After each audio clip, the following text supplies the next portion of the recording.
Break के बाद आपका स्वागत है। आपके साथ मैं हूं रोशनी सिंह और चलिए रुक करते हैं देश दुनिया की 25 बड़ी खबरों का फटाफट अंदाज में। ईरान में जारी हिंसा के बीच भारतीय नागरिक दिल्ली लौटे। देर रात ईरान से दिल्ली पहुंचा प्लेन। ईरान में इस समय करीब 10,000 नागरिक मौजूद। ईरान से लौटे भारतीय नागरिक ने कहा, वहां हालात खराब हैं, भारत सरकार बहुत सहयोग कर रही और एम्बेसी ने हमें जल्द से जल्द ईरान छोड़ने की जानकारी दी। ईरान में इस समय करीब 10,000 भारतीय नागरिक मौजूद, जिनमें छात्र, कारोबारी और पेशेवर शामिल हैं। इनमें से 2500 3,000 स्टूडेंट्स हैं जो मेडिकल की पढ़ाई के लिए वहां गए थे। ईरान में हालात बिगड़ने की आशंका को देखते हुए विदेश मंत्रालय लगातार स्थिति पर नजर बनाए हुए। एमईए ने ईरान की यात्रा से बचने की सलाह दी। ईरान में 28 दिसंबर से शुरू हुआ प्रदर्शन सभी 31 प्रांतों में फैला। वेबसाइट ईरान इंटरनेशनल का दावा, देश भर में 12,000 से ज्यादा लोगों की मौत। मुंबई निकाय चुनाव नतीजों पर स्पीकर राहुल नार्वेकर का बयान, कहा बीजेपी गठबंधन पर जनता ने जताया भरोसा, विकास कार्यों को मिला जनादेश। महाराष्ट्र नगर निगम चुनाव में बीजेपी एनडीए गठबंधन की जीत पर बोले सांसद सुधांशु त्रिवेदी, कहा पीएम मोदी नेतृत्व में महायुति ने शानदार सफलता की हासिल। पुणे में बीजेपी उम्मीदवार साई थोपटे और गणेश घोष की जीत, बीजेपी कार्यकर्ताओं में जश्न का माहौल। महाराष्ट्र सरकार ने मंत्री आशीष सिलार का बयान, कहा 29 नगर निगम चुनावों में जनता ने बढ़ चढ़कर हिस्सा लिया। सीएम देवेंद्र फडणवीस से नतीजों पर जल्द चर्चा होगी। अखिलेश यादव ने ओडिशा में पीडीए को जारी रखने का संकेत दिया, कहा बीजू पटनायक और समाजवादी विचारधारा के कई लोग एक साथ आए, बड़ी ताकत। देहरादून में किसान की आत्महत्या पर बवाल, कांग्रेस नेता हरीश रावत ने एफआईआर और सीबीआई जांच की मांग की, कहा किसान को गोली मारने पर मजबूर किया गया।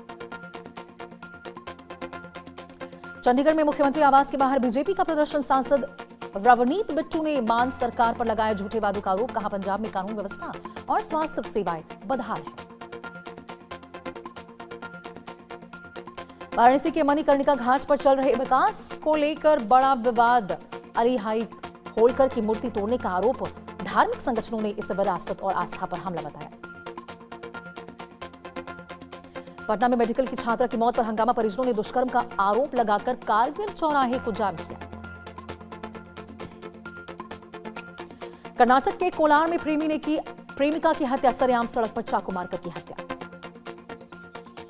बिहार के सिवान पुलिस और चोरों के बीच मुठभेड़, फायरिंग के दौरान दरवाजे पर खड़ी एक ही परिवार के 2 युवतियों को गोली लगी। राजस्थान के फतेहपुर शेखावाटी में भीषण सड़क हादसा, एक ही परिवार की 7 बहुओं की दर्दनाक मौत, गांव में पसरा मातम।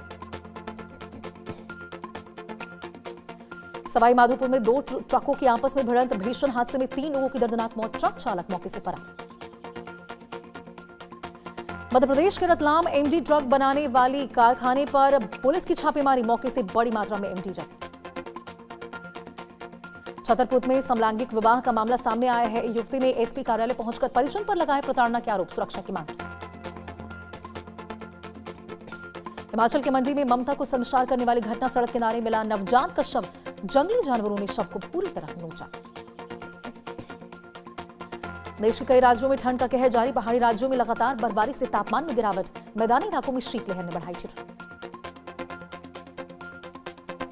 दिल्ली में कड़ाके की ठंड और शीतलहर ने बढ़ाई लोगों की परेशानी, सड़कों पर छाया घना कोहरा। गाजियाबाद के कई इलाकों में शीतलहर और घना कोहरा छाया, सड़कों पर विजिबिलिटी कम होने से वाहन चालकों को काफी परेशानियों का सामना करना पड़ा।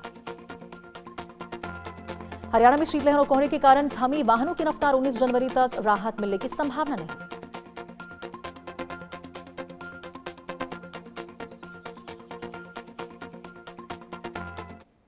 फटाफट खबरों के बाद